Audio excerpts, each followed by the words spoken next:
Hey everybody, Michael from the Watch Preserve today here with a very special guest.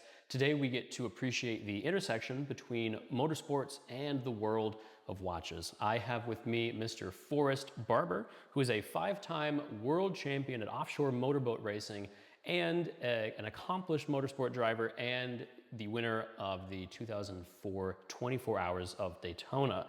Mr. Barber, thank you so much for taking a minute to chat with us today. Well, I appreciate the opportunity. Nice to be here. Yeah, thank you. You actually came into the shop to do a little bit of business, and then we ended up talking about motorsport, and very humbly and casually mentioned that you took the checkered flag at Daytona. So I really had to have you here at the shop to kind of talk about your career.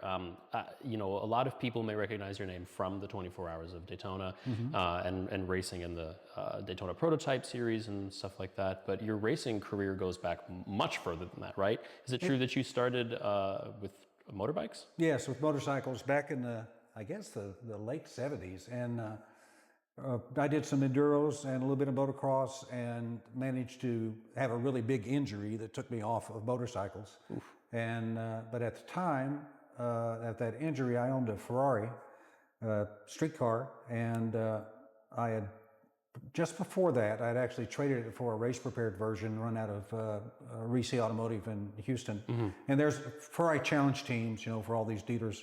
And so I was in that. I was okay. It was an interesting time because there were like a third of the people there were working for Enron. And so it was an interesting period of time.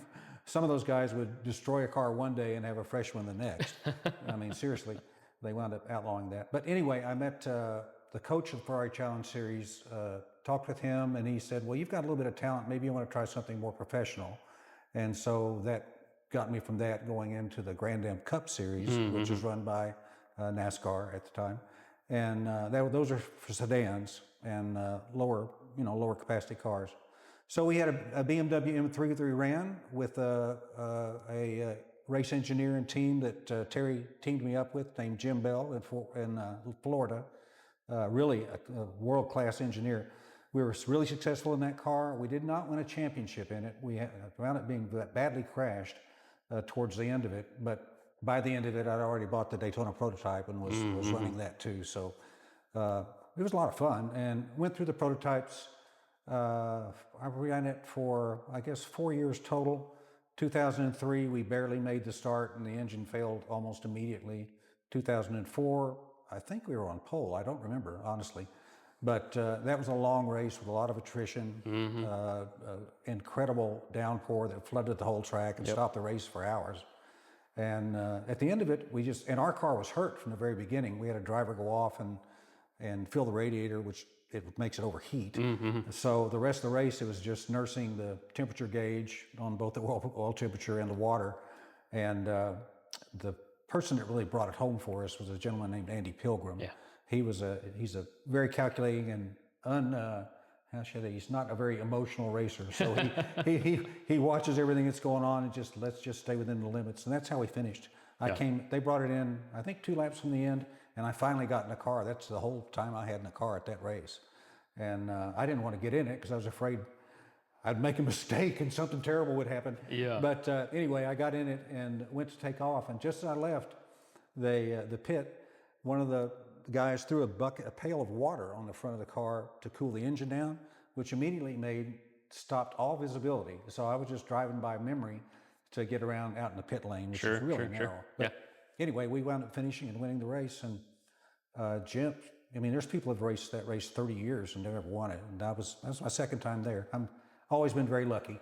I mean, you can go back and there's archival footage of that 2004 race. And when you say race of attrition, I mean, really, it genuinely was. There were a lot of DNFs, a lot of cars with mechanical issues, and then of course that torrential rainstorm that caused the 5-hour red flag. What is it like? You know, you didn't hop in the car until 2 laps or so, 5 minutes till the end. What is it like watching your co-drivers work that hard to maintain that gap from the rest of the pack, and then getting in that car and having all that pressure? Because as somebody who's not familiar with motorsports might say, oh, they had it in the bag to the end, but anybody who's ever watched or any kind of racing series knows that there's a huge amount of pressure. It's not over till the checkered flag is flown. So how was that from your perspective, hopping in the car? Well, it was frankly terrifying. Like I say, we just about had the race won, and we didn't need some knucklehead to get in and make a mistake. But I don't make many mistakes, and so once I got in, I felt okay.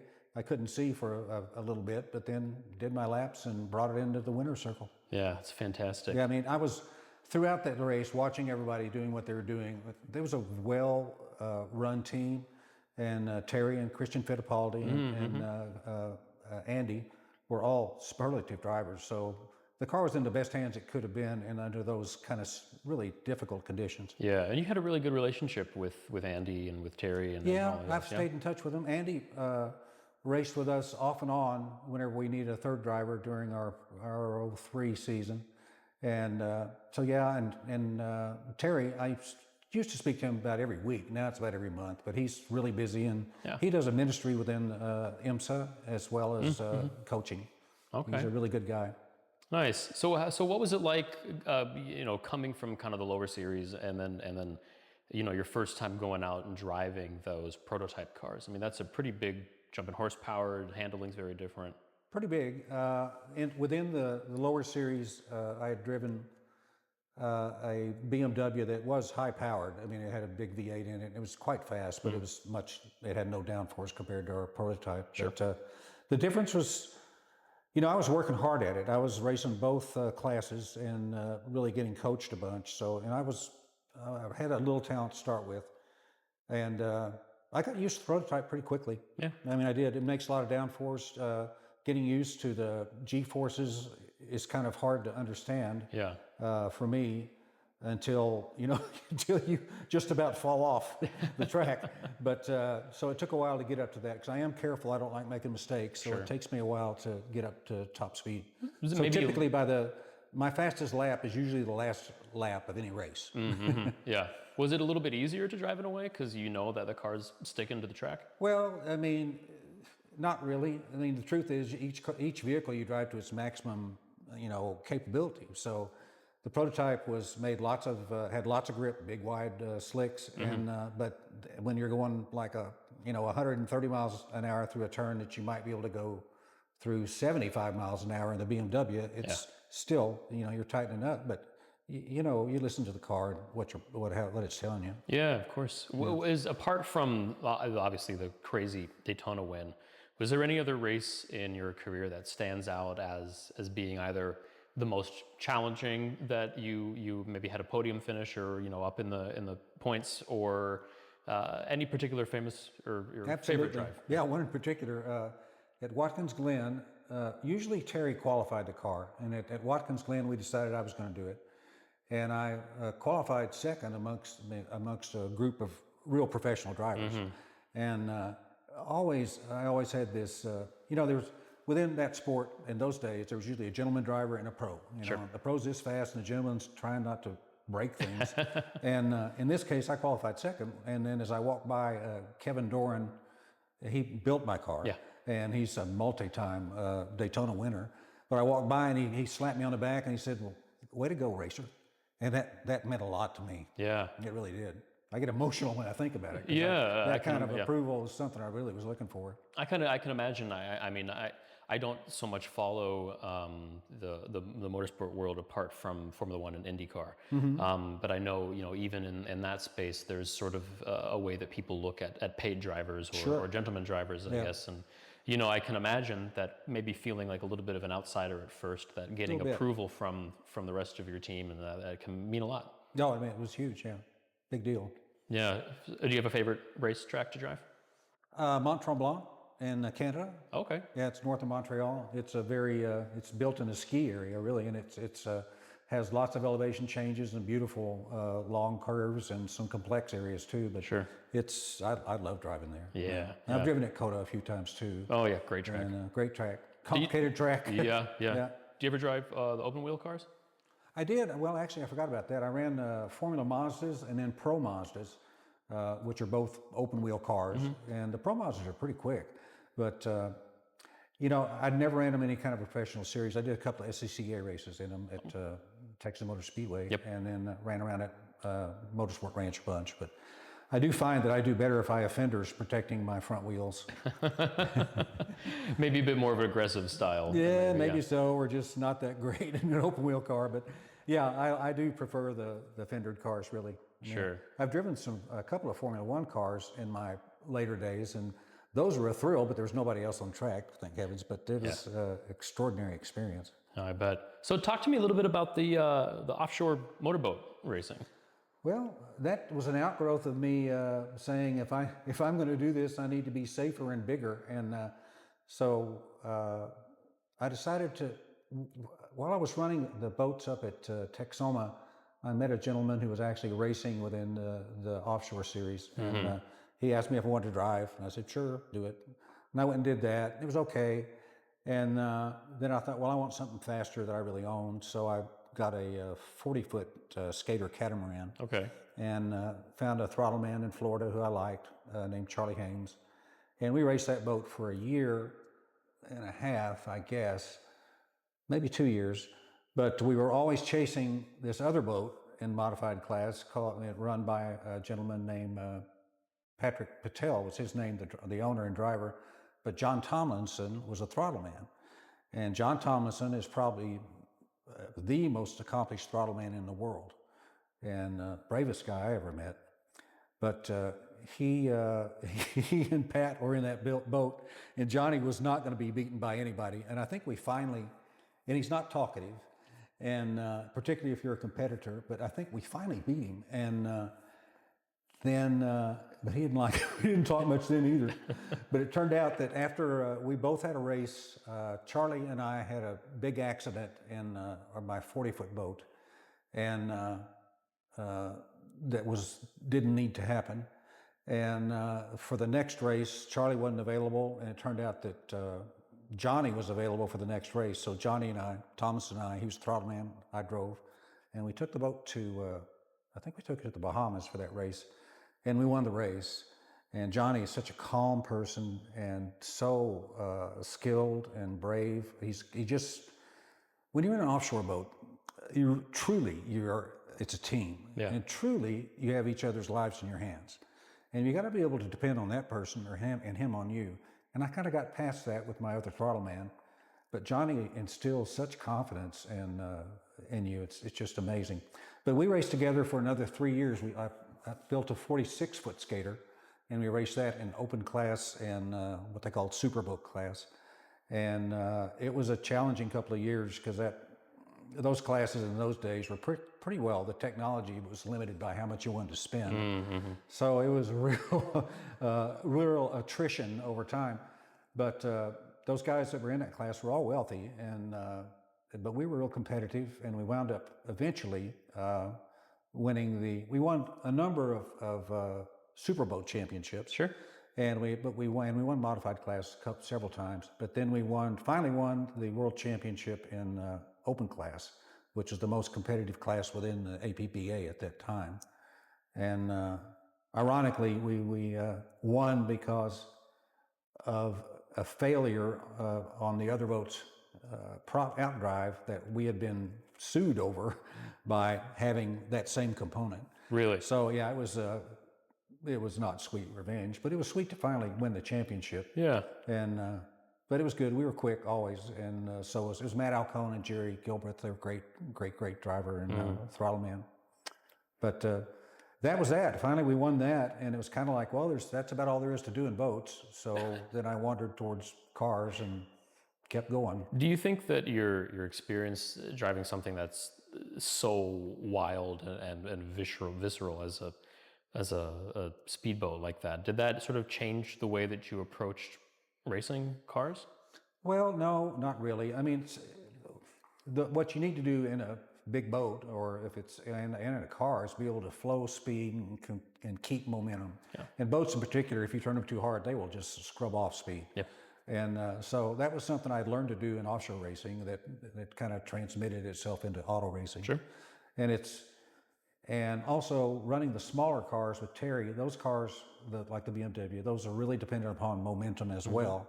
in a high horsepower car, you can get lazy and not drive well, but have fun sliding the car around. But you're going to have a bunch of other guys out there who are driving well. Yeah. So you've got to do it properly if you're going to win. So and outlast them. Yeah, right, exactly. How was the rest of the season for the Durand team after the 2004 win at Daytona? Well, that was actually the Bell Motorsports team, but team. the car was built by Kevin Doran.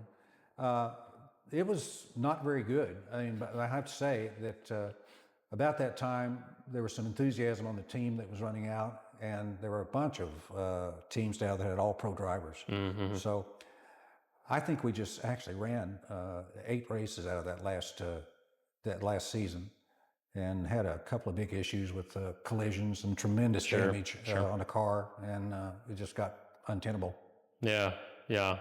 So after that 2004 season, you had 2005 stint, and then a couple of races in 2006. Correct. Right? Yeah, and I drove for Kevin's team once in 2006, and they need another driver. So sure, I'll do it. Yeah. Who, as you were getting more into motorsport and having the tutelage of people like Terry, who were drivers that you looked to for inspiration? Well, I guess, as far as being tough and fast, Scott Pruitt was amazing. Mm-hmm. And, Max Angelilli, really aggressive, really fast guy. Boris said, nicest guy in the world, but aggressive on the track. Yeah. Christian Fittipaldi, he was super fast, and no doubt. Well, just like the rest of his family, right? Yeah, indeed. Well, in fact, Immo tested our prototype. Really? Yeah. He ran 8 laps at Daytona, and within 8 laps, he was within 2/10 of a second of Christian. That's crazy. And Immo's, he's 80 years old now, probably. He had to be 60 something then. Yeah. But he's naturally quick. Yeah. But Boris, I like Max. There are a lot of drivers that are just good people. I run into them now. I went to a Porsche event a couple of months ago down at Austin and saw some down there. Sure. It was nice. Sure. Yeah. So apart from the one-off stint driving a Formula One car in the modern era, how active are you now in the world of motorsport? Not very. I have a smaller car that's going to be finished that I'll run in July at Road America. It's a Lotus 23. It's a true vintage car. Yeah.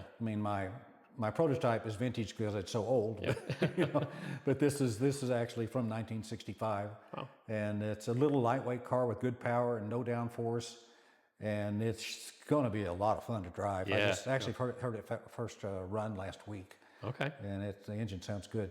It'll be fun. I'm running with a team out of Dallas called Rigogo Racing. Okay. And they are really big into Lotuses and or Lotai. And then they run a bunch of vintage cars. So that car stays with them, and they're preparing it, and we'll take it up to Road America for me. Well, maybe we have to do a watch preserve field trip up there and watch you do a couple go-arounds. Well, if you come up there, be ready for bratwurst and corn on the cob. Sign me up. So I'd be remiss, of course, if we didn't start sliding into some of the watch conversation. You came in here looking to sell some watches and stuff, but you do own a couple watches. You have a little bit of a watch collection. So we can save the big one for last. But why don't we kind of go through some of the watches that you brought today, and you just tell me a little bit about where you got them, what you like about them. Okay. This little simple Tiffany. I had a good friend who worked at Tiffany's, and I haven't seen him in a while, but somehow I bought various things from his store, and I like the size of this. I've never really liked big, bulky watches, and for a dress watch, I thought this was good. And it's very simple, I like simple. I like that kind of design. Yeah, there's a lot to be said. Keeps good time. Yeah, well, there you go. Yeah. There's a lot to be said for simple functionality and design, especially if you have some connection to your friend as well. Yeah. And then, like everybody in the world of motorsport, having they all have a TAG Heuer, exactly. I am enjoying seeing them back as the Formula One timing sponsor now. It feels more natural to me than the Rolex. I get you. But this one is interesting. This is a Indy 500 edition, right? Yeah. And I'm not sure where I got it from. My guess would be maybe I won this at a vintage race up there, because we did. I should know this. Well,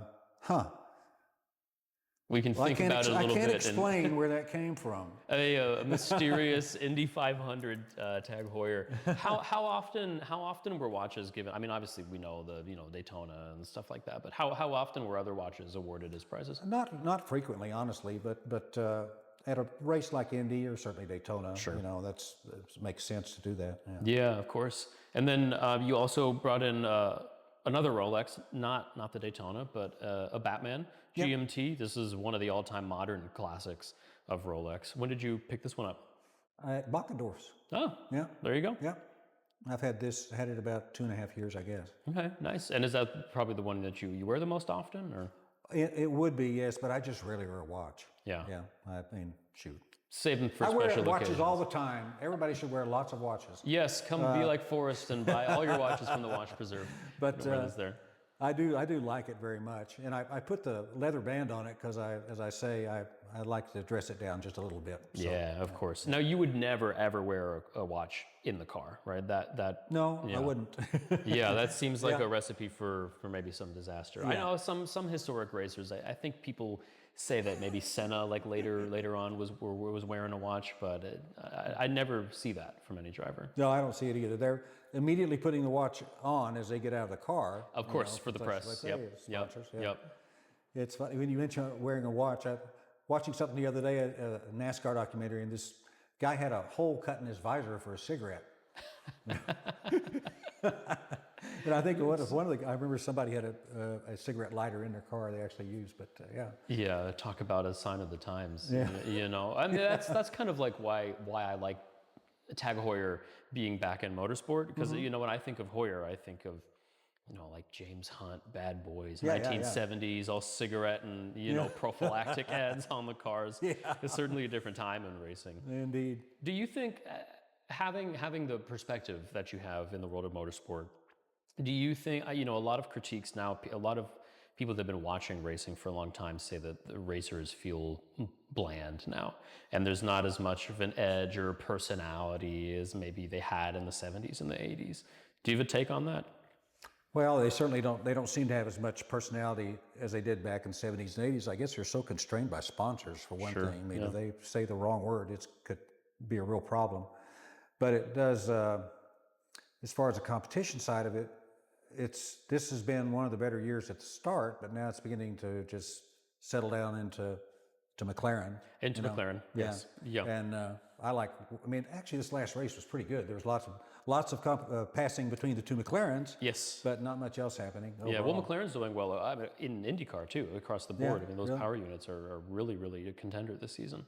I mean, they rose like from the ashes. McLaren did. I mean, 2 years ago they were a laughing stock. Yeah. And then suddenly they have found the key. Yeah. Is that your team in Formula One? Are you a McLaren guy? I'm a Ferrari guy. Yeah. In the words of Sebastian Vettel, everybody's a Ferrari guy. I know. It's like we all have these tears running down our faces like after every weekend. Oh man, I know. I can't believe their strategy. What are they doing here? Yeah, exactly. Yeah. They'll have another manager probably in next year or the year after. Yeah, hopefully so. Well, let's, it's here, and I'm sure everybody wants to hear you talk about it. So let's talk about the Daytona that you got for, of course, taking the checkered with you guys at the Daytona in 2004. Obviously, Forrest, I mean, how legendary these specific watches are in the watch world, and how coveted they are for drivers across the globe. Did you even have time to process kind of like, oh, that's cool when you were up there on the podium, or were you just tired and wanted to go home? No, I was going, this is really cool, is what I was doing. And no, it was great. And like I say, the watch was Sir Stirling Moss, who was the Grand Marshal, and he's the person who handed out the watches. And I thought, well, this is awesome. And it is indeed awesome. It's something I'll never part with. Actually, I was talking to my daughters the other day, and I said, you guys are going to have at least a watch to fight over, so you better start drawing the battle lines. But it's really a remarkable piece. I do love it. Couldn't get rid of it. You're going to get a lot of, oh, hey, Dad, let's go for lunch. Let's go for dinner. Who can butter you up the most and get the watch. They're that way anyway. I couldn't be happier about that. Yeah. But yeah, the watch is splendid. And whenever they're handing out the watches, I was going like, okay, my team manager was standing over there, Jim, who'd run this race 30 years and had never won it. And I was going like, well, there's not a watch for him. And there wasn't. Yeah. And so they wound up selling me one at their cost, and I gave it to Jim. Oh, that's good. So he's still, I mean, he was wearing it when I saw him 2 weeks ago, that's for sure. Yeah, that's great. Yeah. And it's in excellent condition. Did you ever wear it?